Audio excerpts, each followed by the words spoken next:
Just before sunrise, Iraqi soldiers prepare for their latest offensive. After pushing out ISIL from northern Iraq, they're securing the border from other armed groups and smugglers. This drive is aimed at defeating remnants of ISIL and their Kurdish allies who call themselves the White Banners or White Flags.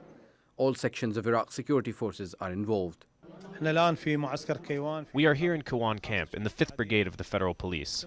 Operations have started by the Army, Popular Mobilization Forces, and Federal Police to clean up all of the region and clean up all of Tuz Karmatu, as well as the participation of the Rapid Response Forces.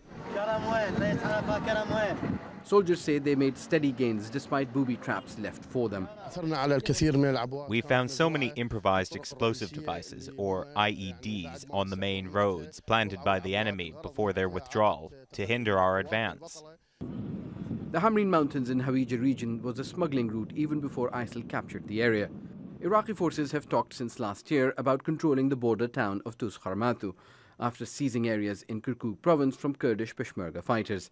Tuz Karmatu is in a strategic position because it straddles the oil-rich border between Iran and Iraq, as well as the Iraqi province of Salahuddin. The area is a proposed transit route for trucks carrying oil. Iraq's government agreed in December to transport crude oil from Kirkuk to Kermanshah refinery in Iran. In return, up to 60,000 barrels per day of Iranian oil will be trucked to southern Iraq.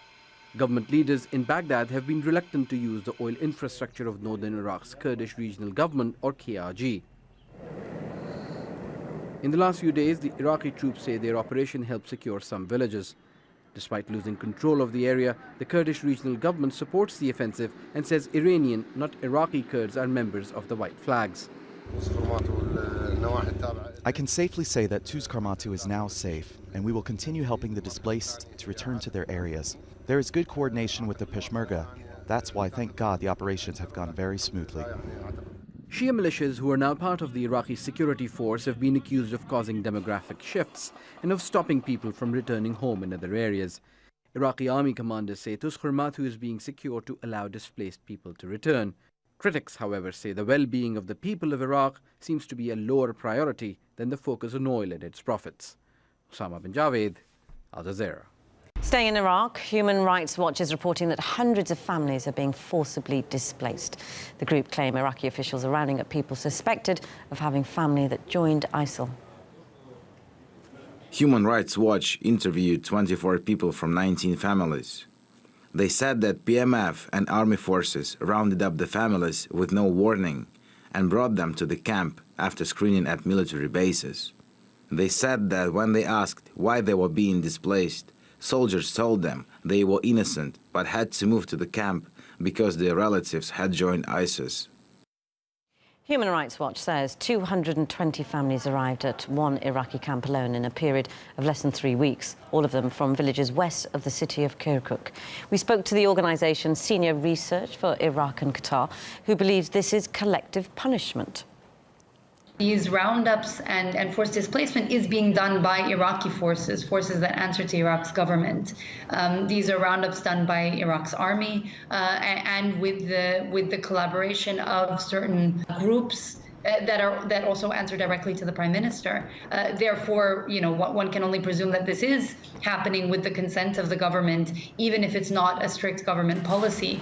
And therefore, it begs the question of how the Iraqi government can talk about any process of reconciliation if its own forces are participating in this kind of a campaign. When I talked to security forces and to camp management, all of them were the first to admit these families, these individuals have not committed a crime. They haven't done anything wrong in the eyes of the Iraqi legal system. The only reason they're being treated this way is because they have had a relative who joined ISIS. Now that is collective punishment, punishing a family, an entire family, for what a son or a husband might have chosen to do.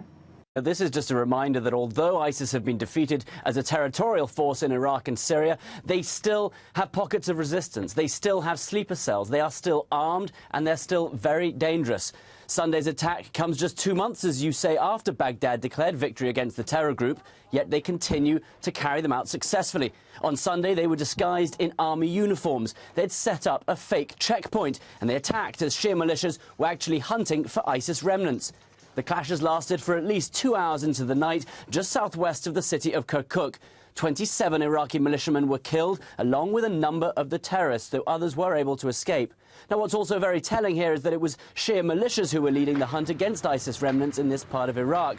The forces who were attacked often answered to Iran. They're the Badr Brigade, and this has long been a point of contention for the US government, who is really concerned with increased Iranian influence in Iraq. And then as another reminder of how ISIS ideology remains, in Russia, ISIS claimed responsibility for an attack there when a man walked into a church on Sunday and opened fire on worshippers, killing at least 5, injuring numerous others. That area of Russia and Dagestan has long been a hotbed of Islamic radicalism, and the gunman there shouted Allahu Akbar before he opened fire. So certainly great strides forward in the battle against ISIS and somewhat the ideology, but they continue to launch attacks in Libya, in Egypt, in Pakistan, Iraq, Syria, as far afield as the Philippines. So you might say this is evidence, though, while many battles have been won, the war continues.